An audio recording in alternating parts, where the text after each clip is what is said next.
Болсон үйл явдлыг цаг авчрын үзүүлэлт нь телевизийн мэдээллийн хөтөлбөрийн үүрэг.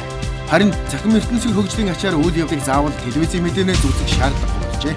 Тэгвэл телевизийн мэдээллийн хөтөлбөрийг яагаад сонгох хэрэгтэй гэж? Телевизийн Сэдэв мэдээллийн хөтөлбөр үйл явдал хөөдөггүй зөвхөн Сэдэв хүнддэг.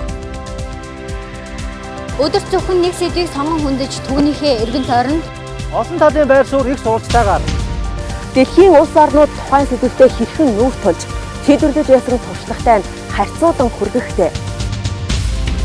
Сэтгүүлчийн ёс зүй, сэтгүүл зүйн хэм хэмжээг эрхэм болгоно. Үзэгчдийн цаг мөчийн амар амгалан айлтхан мэдчлээ. Сэдэв мэдээллийн хөтөлбөр эхэлж байна.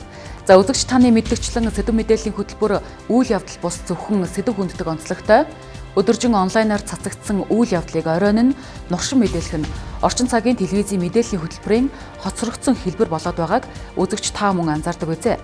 Тийм ч учраас бид цаг үеийн ач холбогдолтой гэж үзсэн нэг сэдвийг сонгож тухайн сэдвийнхээ эргэн тойронд олон талын байр суурь их сурвалжаар баяжуулан асуудал дэвшүүлж, танин мэдүүлж, амьдралд хэрэгцээтэй талыг нь голчлохыг хичээдэг юм а.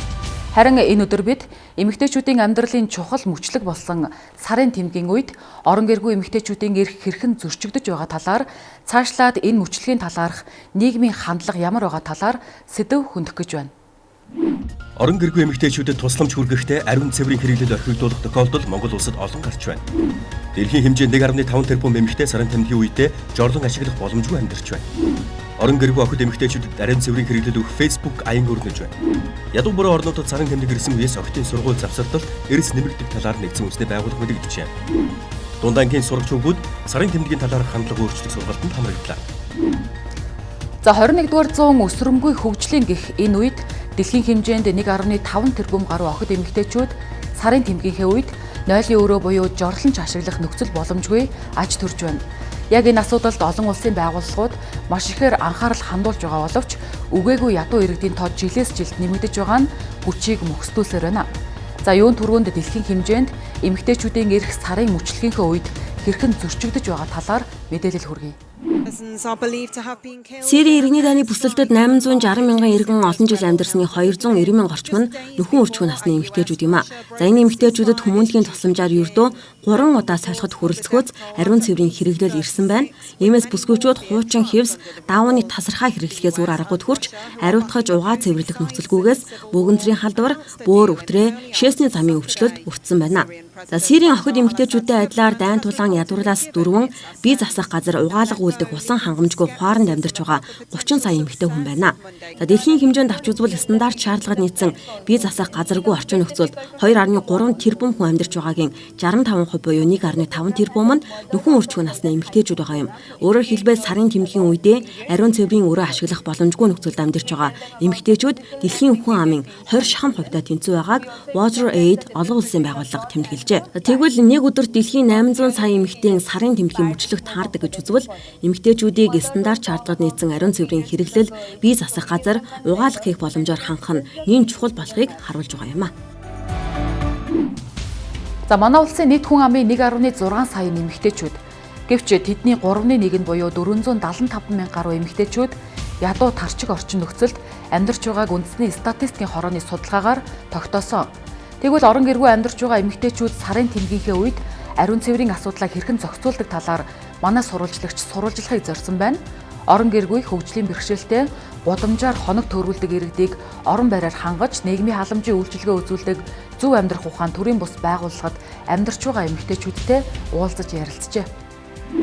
За Монгол улсад нийт 51 мянга орчим эмэгтэй өрх толгойлогчтой ядуу өрх альбайдаг бол Монгол улсын нийт эмэгтэйчүүдийн 29.7% нь нийгмийн эмзэг давхар буюу ядуу амьдралтай гэсэн судалгаа байдаг юм. Тэгэхээр эдгээр эмэгтэйчүүд бол орон гэрээ авч явах, үр хөвгтөө өсгөхөөс эхлээд гадуур хоног төөрүүлэх, очих газаргүй болох зэрэг иймэрхүү хүндхэн амьдралыг туулдаг. Тэгэхээр бид эмэгтэйчүүдийг хүүхдүүдтэй нь хамт эсвэл ганцаарнг нь байлгаж нийгэмшүүлдэг, мөн амьдрал ахуйгаар нь хангадаг, ажлын байраар хангадаг зөв амьдрах ухаан төрийн бас байгууллага дээр ирээд энд амьдардаг эрдэнэ эмгэгчтэй уулзаад байгаа юм. 13 онд ээж аваараа алдаад найзтайгаа хонхорт ингээд амьдарч байгаа байсан. Тэгээд 2016 15 онд хүүгээ гаргаад 2016 оны 4 сард энд иржсэн. 3 жил орчин бас найзында 90 орчин байсан гэсэн шүү дээ. Тэр найзында байхгүй үедээ та хаагур хоног. Ахында 2 ахында голцоо байсан да. Эмэгтэйчүүдийн сарын тэмдэг ирэх асуудал үүдэг тийм ээ. Тэгэхээр та ер нь энэ айлаар хоног төөрүүлжсэн энэ хүнд хэцүү үеүүдэд энэ асуудлаа яаж зохицуулдаг байсан бэ? Яг нөгөө халамжийнхаа хэдэн дуурайг авахаар хангадаг байсан да. Одоо энэ зөв амьдрахын төрийн бас агуулгаас бас нөгөө мөнгө төгрөгөө байх үед нэг хангаж байгаа. Тантай бас энэ сэдвээр ярилцж байгаагийн хувьд ер нь яг тэр гадуур явж явах үед ч гэдэм үү одоо яг энэ асуудал хэрэг шийдэх. Гадуур явдаг багчсан тэгэл яг нөгөө цуглуулсан лаз шилмэлээ тушаал тэр мөнгөөрөө тэгэл тодорхой хэмжээний өөртөө аваад зарцуулдаг байсан. Зөв амьдрах ухаан төрийн бас байгууллагад одоогоор орон гэргүй нийгмээс тусгаарлагдсан хөгжлийн бэрхшээлтэй зэрэг 120 гаруй хүн амьдарч байгаагийн 23 нь эмэгтэй 60 гаруй нь хүүхэд байна. Тус төрийн бас байгууллагыг загдаагүй эхнэрийнхээ хамт ажилуулдаг түүний эхнэр байгууллагынхаа менежерийн үргийг гүйцэтгэхийн зэрэгцээ эдгээр эмэгтэйчүүдийг нийгэмшүүлэх, эмэгтэй хүний физиологийн онцлог болох сарын тэмдгийн үед нь хандив тусламж цуглуулах, халамжийн мөнгнөөс нь ариун цэврийн хэрэглийг нь бэлдэх зэргийг ч давхар хариуцдаг гэлээ. Мэдээж эмэгтэй үеийн чинь хэцүү. Тийм чиглэм хэрэг болно дотор хувцснаас ахуулаад хүндрэл үүсэн тий. Бид нарт бас солонгосоо янз бүрийн хүмүүс ариун цэврийн хэрэглэл биелүүлэх сайхан манай систем тамган газраас нийгмийн бодлогын хөгжлийн хэлцээс нь гээд нэлээ их тийм ариун цэврийн хэрэгсэл бид нар руу явуулсан. За тэр мэрийг үнгөө тараах, за болохгүй заримдаа бие авчих. За заримдаа би бас зөвлөдөг. За заавал одоо тэгэл заавал тийм биелэн хэрэглээд байх нь одоо бид нар өөрснөө ямар боломжтой байлээ. Сайхан даавуу угаагаад эндүүдээд тэгээд хэрэглэгээл. Тийм маягаар л зохицуулж штеп. Үндэсний статистикийн хорооноос 2 жил тутамд нэг удаа хүн амын ядуурлын төвшинг тодорхойлох судалгааг хийдэг байна. Тус хорооноос нэг хүний сард идэж уух наад захын хэрэглээгээ хангаж байгаа мөнгөнд 146,145 төгрөгт хүрэхгүй бол ядуурлын шугам давсан буюу ядуу тарчиг амьдарч байна гэж үздэг. Тэгвэл Монгол улсад 475 мянган эмэгтэй ядуу амьдарч эмэгтэй өрхийн тэргүүнтэй нийт 167,900 өрхийн 50.9 мянган мөн нийгмийн эмзэг давхаргад амьдарч байна. Дэлхийн хөгжиж байгаа болон буураа орнуудын 900 сая гаруй эмэгтэй сарын тэмдгийн үедээ ариун цэврийн хэрэглэл худалдаа авах чадваргүй амьдарч байгаагийн нэг хэсэг нь манай улс юм. Хамт одоо баярлалаа. Сэдэв мэдээллийн хөтөлбөрийн өдөр орон гэргүй эмзэг бүлгийн эмэгтэйчүүдийн эрх сарын тэмдгийн үед хэрхэн зөрчигдөж байгаа талаар сэдэв хөндөж байгаа. За тухайн бүлгийн эмэгтэйчүүдэд тусламж хүргэхдээ ариун цэврийн хэрэглэл заавал багтаах ёстой талаар олон улсын байгууллагын стандарт хүртэл байдаг байна. Харин манай улсад энэ стандартыг тусламжийн байгууллага хүмүүнлэгийн аян зохион байгуулдаг иргэд маань төдийлөн мэддэггүйгээс болж ариун цэврийн хэрэглэлийг орхигдуулчихдаг байна. За энэ талаар бид Монгол дахь олон улсын байгууллагын салбар болох Монголын улаан загалмай нийгэмлэгээс тодруулсан юм а. За эмэгтэй хүн бүрийн зайлшгүй нэг хэрэгцээ бол ариун цэврийн хэрэглээ байдаг. За гэвч ядуу өрх толгойлсон санхүүгийн боломжгүй гэх мэт шалтгаанаас болж ариун цэврийн хэрэглэл авах боломжгүй нөхцөл байдал үүсдэг. За тэгвэл эмзэг бүлгийн тусламж хэрэгтэй иргэдэд хүмүүнлэгийн дэмжлэг туслалцаа үзүүлдэг байгууллага нэг бол Монголын улаан загалмай нийгэмлэг. За тус байгууллагын хувьд гамшигын үед тусламж үйлчилгээ үзүүлж шаардлагатай үед хэрэгцээтэй бүхий л зүйлээр хангаж тусалдаг. Харамсалтай нь эмзэг бүлгийн болон яаралтай ямар нэгэн тусламж үйлчилгээ илгээхэд эмэгтэйчүүдэд онцгойлон анхаарал хандуулах шаардлагатай тусламжийг орхигдуулдаг байгаа юм а. Бас л онцгой нөхцөл байдалд орсон энэ хүмүүс туслахад илүү анхаардаг. Тухайлбал улаан загалмайд хүмүүс гэр өгөөч гээд ирдэг л дээ. Тэгэхээр бид бол гэр олгож болно. Гэхдээ хамгийн гол нь гэр нь шатсан ч гэдэг юм уу, одоо үерт дурссан ч гэдэг юм уу, яг нөгөө байгалийн одоо болон гинтийн осол аюулт үзэгдэлд өртсөнийхэн дараа тэр хүмүүсийг нөхөн сэргээхэд туслах нь манай үүрэг байна. Тэгэхгүй бол бас бид яг одоо халамжийн байгууллагын үүргийг шууд хэрэгжүүлж болохгүй. Энэ бол манай стратеги 4-нд бол бас байхгүй байгаа. Монголын улаан загалмай нийгэмлэг нь гамшигын эрслээс өршлөн сэргийлэх нийгмийн оролцоо халамж үйлчилгээ дэмжиж ажиллах үүрэгтэй за шууд халамжийн байгууллагын үүргийг биелүүлдэггүй гэж байна. Харин тус нийгэмлэгийн тусламжийн нөөцөнд ариун цэврийн багцдаг бөгөөд үүн дотроо эмэгтэйчүүдийн ариун цэврийн хэрэглэл багцдаг гэж байна. За цаашид тусламж үйлчилгээ хүргэхэд эрүүл ахуйн талаас нь энэ асуудалд анхаарч ажиллана гэдгийг алтны хүн хэлж байна. Улаан загалмайн одоо худалдаж авах зүйлийн чагсаалтанд бол ариун цэврийн хэрэглэл одоогор бол ороггүй байдаг. А цаашдаа мэдээж бид нар эмэгтэйчүүдийн эрх, ялангуяа өсвөр насны охидын эрүүл ахуй талаас энэ асуудлыг бол анхаарч үзнэ. Гэхдээ манайд бол тодорхой хэмжээний нөөцөл байдаг. Нэмж мэдээлэхэд энэ оны эхэнд бүгд найрамдах Солонгос улсын дэлхийн сайн сайхны төлөө төрийн бас байгууллага Монголын улаан цас маань нийгэмлэгтэй хамтран эмэгтэйчүүдэд шаардлагатай ариун цэврийн хэрэглэлийг эмзэг бүлгийн өрх толгойсон хогийн цагт амьдарч байгаа хорх ял эдэлж байгаа эмэгтэйчүүдэд тараах үйл ажиллагааг зохион байгуулсан байна.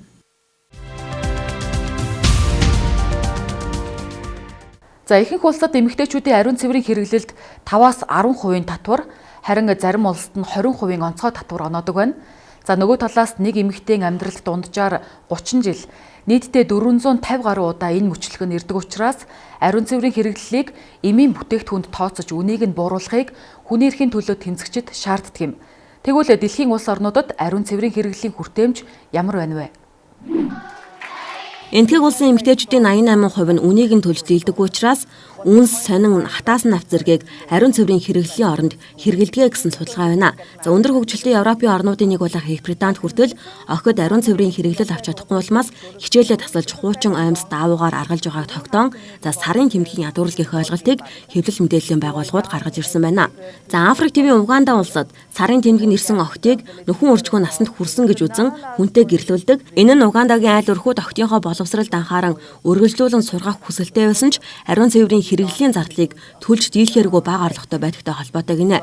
Тэгвэл дэлхийн улс орнуудад ариун цэврийн хэрэглэл ямар үнэтэй байгааг дараах бяцхан тооцоололоос харъя. Эмэгтэйчүүдийн 12% нь ариун цэврийн хэрэглэл худалдаж авч чаддаг энтгэг улсад ариун цэврийн хэрэглэлд оноодог татвар нь 12%, 10 ширхэгтэй ариун цэврийн хэрэглэлийн дундаж нь $1.8 Америк байна.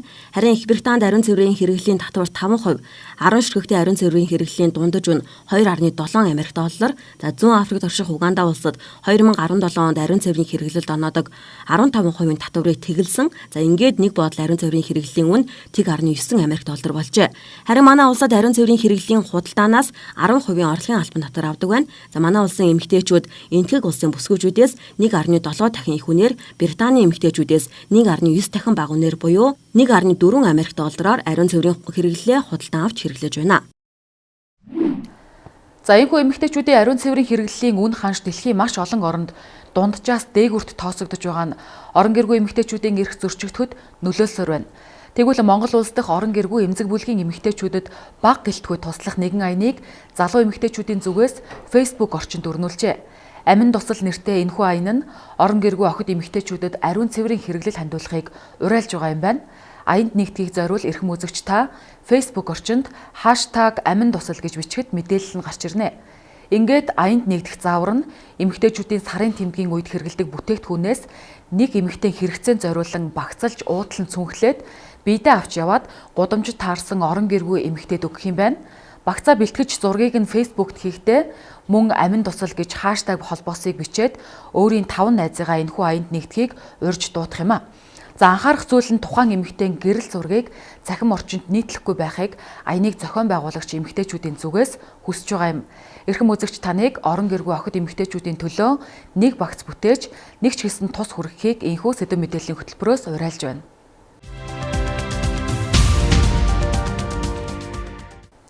Хамт одоо баярлалаа эрхэм үзэгчдээ сэдэв мэдээллийн хөтөлбөрийн дараагийн хэсэгт бид сарын тэмдгийн тухай сургуулийн орчин дах сөрөг хандлага охидын хөгжил сэтгэл зүйд хэрхэн нөлөөлдөг талаар сэдэв хөндөх болно. Орон гэргүй эмэгтэйчүүдэд тусламж хүргэхдээ ариун цэврийн хэрэглэл орхигдуулах тохиолдол Монгол улсад олон гарч байна. Дэлхийн хэмжээнд 1.5 тэрбум эмэгтэй сарын тэмдгийн үедээ жорлон ашиглах боломжгүй амьдарч байна. Орон гэргүй охид эмэгтэйчүүдэд ариун цэврийн хэрэглэл өгөх Facebook аян өрнөж байна. Ядуу бүрэн орнуудад сарын тэмдэг ирсэн үеэс охидын сургууль завсардалт эрс нэмэгдэх талаар нэгдсэн үндэсний байгууллага мэдэгдэж байна. Дундаангийн сурагч хүүгүүд сарын тэмдгийн талаарх хандлага өөрчлөлт сургалтанд хамрагдлаа. Нэгдсэн үндэсний байгууллагын хүүхдийн сангаас дэлхийн хэмжээнд өсвөр насны 10 охин тутмын нэг нь сарын тэмдгээс шалтгаалж сургууль завсардаж байгааг мэдээлжээ. Гол шалтгаан нь ариун цэврийн хэрэглэл худалдаж авах чадамжгүй, бие засах газар дутагдaltaй байдал. За түүнчлэн багш нар болон хөвгүүдийн зүгээс ирдэг сөрөг хандлагыг дурдсан байх юм а. За энэ шалтгаанаар 10 охин тутмын нэг нь жилд дунджаар 60 өдрийн хичээлээс завсарддаг байна. Өнөөдөр дэлхийн өндөр хөгжилтэй орнуудын сургуулиудад бие засах газар цэвэр усны хангамж 89.5% байна. Дэлхийн дунджийг авч үзвэл дунд сургуулиудын 66% нь бие засах газартай, 69% нь хүүхдэд уулгах, гараа угаах цэвэр устай гэсэн дүгнэлтэд хүргэж байна. За нөгөө талаас бага орлоготой орнуудын сургуулиудын 49% нь усгүй, 53% нь бие засах газаргүй байна. За ийм ч учраас сарын тэмдэг нь ирэх үед 10 охин тутмын нэг нь үе тэнгийнхэндээ шоолуулгаас эмээж хичээлээ таслах, зарим нь сарын тэмдэг ирсэн үеэс сургуулиас завсарддаг байна. За энэхүү баримтыг нэгдсэн үндэсний байгууллагын хүүхдийн сангаас гаргасан судалгаа нотолж байгаа юм а. За бүр ноцтой тохиолдолд хүүхдүүд сарын тэмдгийн үед ариун цэвэр сахих боломжгүйгээсээ болж амиа ээгүүтгэхэд хүрдэг байна. За 2017 оны 8 дугаар сард 12 настай энтгэг охин амиа ээгүүтгэсэн харамсалтай хэрэг гарсан юм а. Guardian сонинд мэдээлснээр сургуулийн форумны хормоо цус болсныг ангийнх нь охид хэлэхэд охин хичээл зааж байсан багшаасаа тусламж гуйсан байна. Харин багш охиныг самбарын өмнө гаргаж хормойг нь сүхэж ангийнханд харуулад ариун цэврийн хэрэглэлийн оронд хэрэглээ гэж тоосны арчуур өгсөн байна. Тэгвэл сарын тэмдгээс шалтгаалсан сургууль завсралтыг бууруулахын тулд нэгдсэн үндэсний байгууллагын боловсрол соёл шинжилгээ ухааны байгууллага дэлхийн эрүүл мэндийн байгууллагатай хамтран сарын тэмдгийн эрүүл ахуйн менежмент гэсэн шинэ ойлголтыг гаргажээ.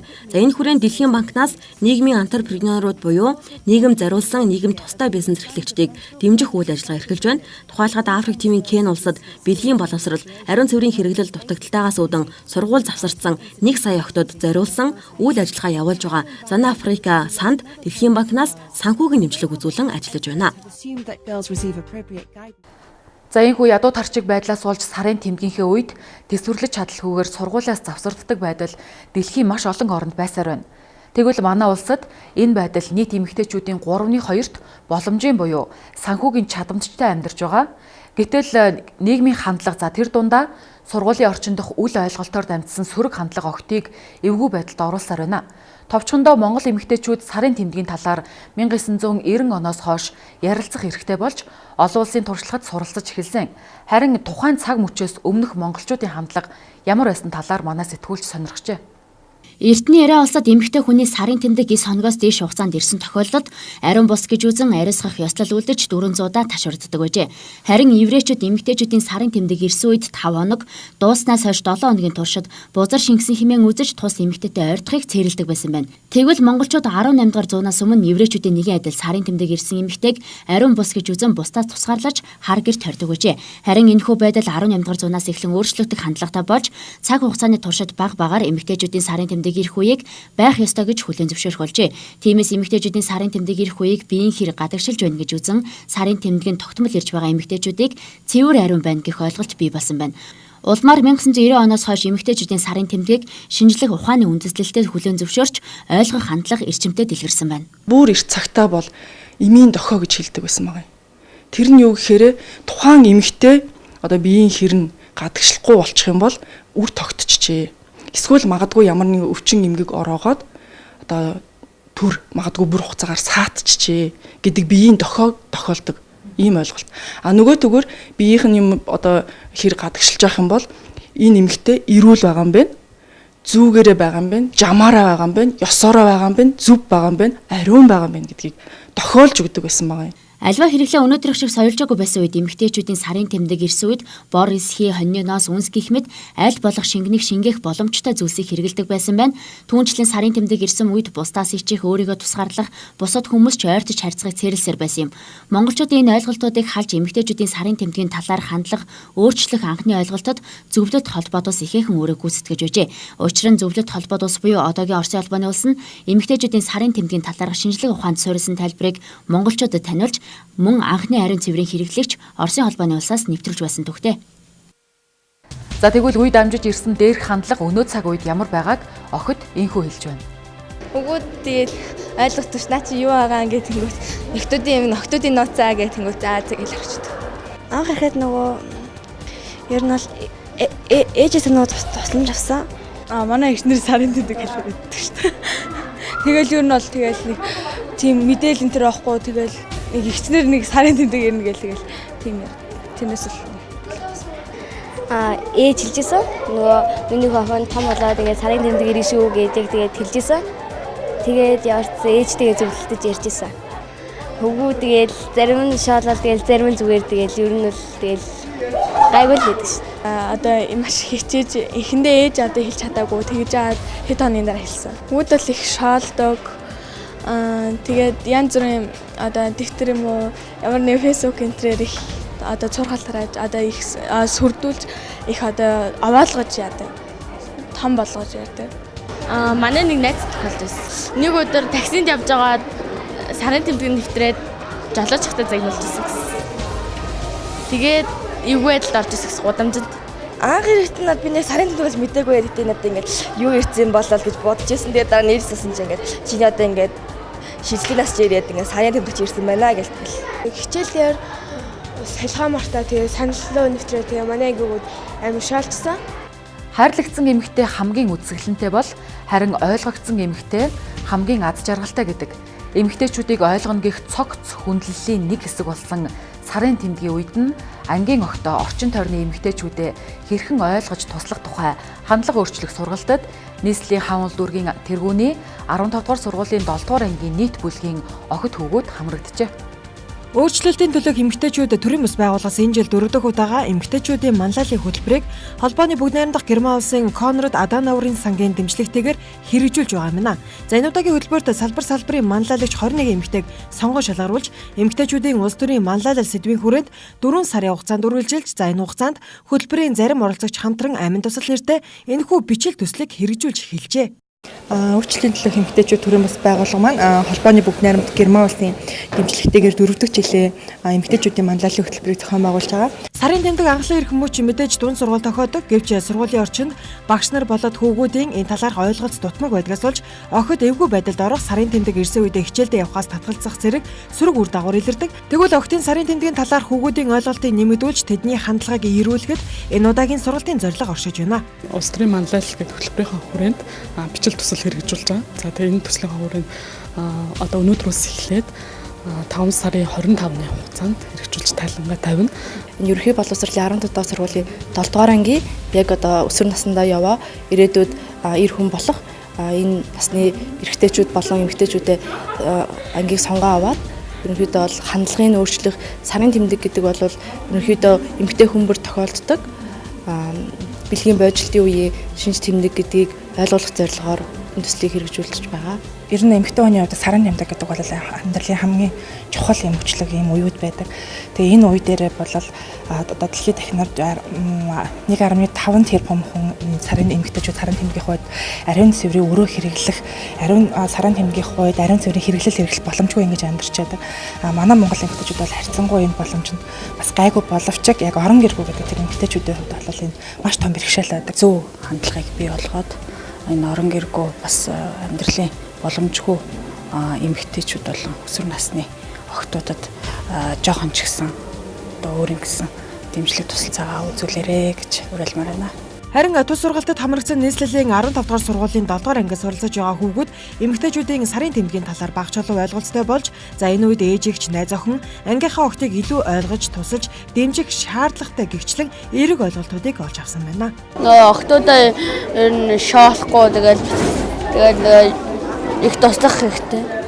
Энэ сургалтнаас ер нь эмэгтэй хүнийг ойлгож хүлээцтэй авч явах хэрэгтэй. Эмэгтэй хүний сарын тэмдэг ирсэн үед шоолж болохгүй тэгээ янз бүрийн байдлаар жаргалтай ойлгох. Ерөнхий боловсролын сургуулиудын хичээлийн программаас эрүүл мэндийн хичээлийг хаснаар өсвөр насны сурагчид эрүүл мэндийн боловсрол мэдээллийг сургуулиасаа сурах боломж муу болоод байгаа юм а. За түүнчлэн судалгаагаар сарын тэмдэг нь ирсэн үедээ охид хичээлдээ явахыг хүсэхгүй байх хандлага давмгаалдаг болохыг тогтоожээ. Үүнд үеийн хүүгүүд нь сарын тэмдгийн улмаас болж бий болон зан харилцаанд нь гарч байгаа өөрчлөлтийг ойлгохгүй байх шоглох зэрэг үйлдэлүүд нөлөөлдөг байна. Бидний хүүхдүүд чинь өөрөөсөө сурчвал одоо ичхээс нөгөө ариун цэврийн хэрэглээ авахд одоо ичихгүй тий одоо хөвгүүд нь шодоод шоолж одоо яадаг гэсэн бол одоо тэгэхгүй болох юм. Зөндөө таны мэдгүйтэй болчихно гэж ойлгож байна. Эмэгтэйчүүдийн улс төрийн манлайлал хөтөлбөрийн хэсэг оролцогчдын бичил төслийн энэ удаагийн сургалтаас ямар тач хүүгүүд маань эмэгтэйчүүдийн асуудлыг ойлгодог, за эр хүнийг жинхэнэ джентльмен гин гэх орчин цагийн эерэг хандлагыг ойлгож мэдлээ. 15 дугаар сургууль зохион байгуулсан дээр хичээл зааснаар эрчүүдийн маань ариун цэврийн хэрэглэл худалдан авах байдал ямар байгааг мөн манаас тгүүлж сонирхсан байна. Их нэртэй ээжтэй юм уу эсвэл найз охиндоо ариун цэврийн хэрэглэл худалдаж авч үзсэн үү? Үзээгүй. Ер нь худалдаж аваад ирээ гэвэл чи хэр ичвэ? Тэ сайн мэдгүй юм л та яг үндэ. Тэгээд аваад ирэхэл давхуулах та. Авч өгдөг. Шаардлагатай үед нь авч өгдөг. Авч үзчихсэн. Тэтгэлийн дээр л тээ. Чи ер нь худалдаж авахтаа ичдэг үү? Гайгүй шүү дээ. Уйлэл авчихсан. Гүү. Чамаг аваад иргэв чи ичв үү? Мэдгүй. Ер нь ээжтэй юм уу, ихчтэй эсвэл найз охиндоо дэлгүүрээс ариун цэврийг авч худалдаж авч үзчихсэн үү? Үгүй тэгж байгаагүй. Чамаг ер нь аваад ир гэж хэлдэггүй юу? Үгүй. Тийм хэлж байгаагүй. Аваад ир гэвэл чи ичв үү? Үгүй ер нь авчирч өглөх. Ичих байх. Үзчихсэн. Ер нь бас жоохон эвгүй л тийм лээ. Ичдэг үү? Ичихэн ч юм те. Ихэл ичдэг байсан. Тэгээ сүүл дээр ингэж яваад харахаас ичүүлждэг юм аа. Ер нь хүний амьдрал шүү дээ. Тэгж л бат. Мэдөө авч үзчихсэн. Үгүй. Чамаг хэрвээ аваад ирээч гэвэл чи ичв үү? Ичин шүү дээ. Яагаад? Гэтг. Ичгэлэх. Гүү загтгүй шүү дээ. Өөртөө бол авчдаг юм билгүй. Ер нь тэгж явуулж байгаагүй шүү дээ. Үзэлгүй авч өгчлээ идэх шүү дээ. Гүү би бол цааргалдгүй шүү дээ. Бас эмэгтэйчүүдэд тослол бас хин энийх нь хэрэгцээний болно шүү дээ. Тэр дээр асуудал байхгүй шүү дээ. Ээжтэй бол авч өгчөөсөн. Тий. Уус ээж чинь хүүхдүүдээ байн дэлгүүр ороод ирэхгүй тийм ажил тиймэрхүү дөө зав чөлөө баг байдаг болохоор хүүхдүүд ер нь тийм зүйл явуулдаг гэсэн би ч гэсэн баг бахтаа зөндөө явдаг гэсэн. Ихчтэй авч өгчсэн. Тэгээд одоо нэг гайгүй ер нь юм ойлгодог болсон юм чинь тэгээд ихч мэгчтэй бол гайгүй дээ. Найз хүмүүстэй бол авч өгч үзээгөө. Тэгээд ээжтэй бас авч өгч үзээгөө. Их нэртэй юм уу эсвэл охиндоо ариун цэврийг хэрэглэл худалдаж авч өгчсэн үү? Оо тийм тохиолдол байдаг байхад. Тэр чинь хүний эмэгтэй хүний хамгийн гол хэрэглэн шүү дээ. Тийм. Би их нэртэй авч өгч. Таны тийм шаардлагатай бол авч өгнө шүү дээ. Нөөгдөг. Ирчүүд ерний талаар нэг жоохон ичих эсвэл цаарлах хандлагатай байдаг шүү дээ. Гэхдээ тэр чинь зүгээр хүний хэрэглэн шүү дээ. Хамт баярлалаа. Сарын тэмдгийн талаар эрэгтэйчүүдийн ойлголтыг өөрчлөх хөдөлгөөн цахим сүлжээнд дэлхийн нийтийн хэмжээнд өрнөсөр байна.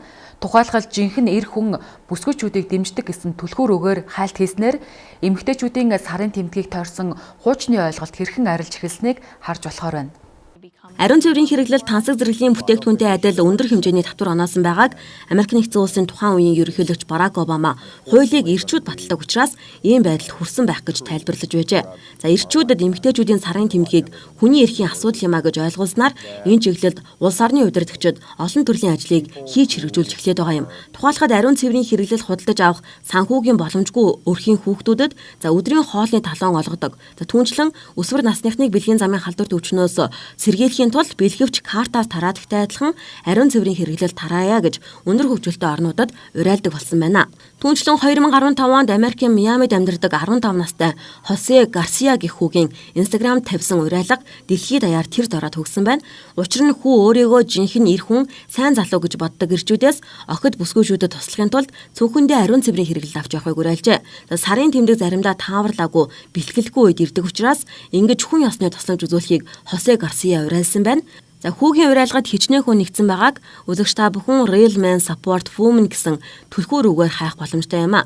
За өөр нэг жишээ дуртахад Америк нэгдсэн улсад өнгөт дарс эрчүүдийн холбоо гэж байдаг. За энэ холбооны гишүүн өсвөр насны хөвгүүд сурагч охид ариун цэврийн хэрэглэл авах мөнгөгөөс сургуулаа таслах олонний өмнө ичгүүртэй байдалд орох явдалд гарч байгааг судалж мэдээд ариун цэврийн хэрэглэл нөөцлөх мөнгөн хандив цуглуулж эхэлсэн байна. Үгээр зогсохгүй эхнэр найз охин ээж дүүгийнхээ өмнөөс ариун цэврийн хэрэглэл худалдаж авахд ичих зүйл байхгүй. Учир нь энэ бол хүн бүр ариун цэврийн цаас хэрэглэдэгтэй адилхан өргөн хэрэглээний бүтээгдэхүүн юм а гэж энгийнээр тайлбарлан сурталчилж байна.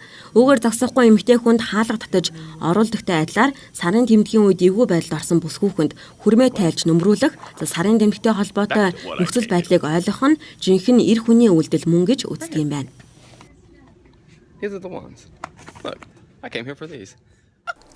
Сэдэв мэдээллийн хөтөлбөр энд хүрээд өндөрлөж байна.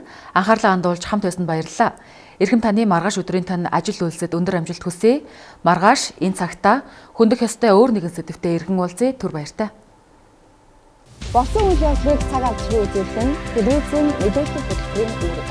Харин захин ертөнцийн хөгжлийн ачаар үйл явдлыг заавал телевизийн мэдээнээс үзэх шаардлагагүй болжээ.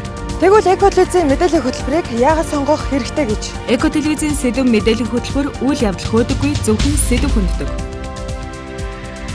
Өдөр зөвхөн нэг сэдвийг сонгон хөндөж түүнийхээ эргэн тойронд олон талын байр суурь их сурвалжтайгаар Дэлхийн улс орнууд тухайн сэдвүүтэй хэрхэн нүүр тулж шийдвэрлэж байсан туршлагатай нь харьцуулан хүргэхтэй. Сэтгүүлчийн ёс зүй, сэтгүүл зүйн хэм хэмжээг эрхэм болгоно.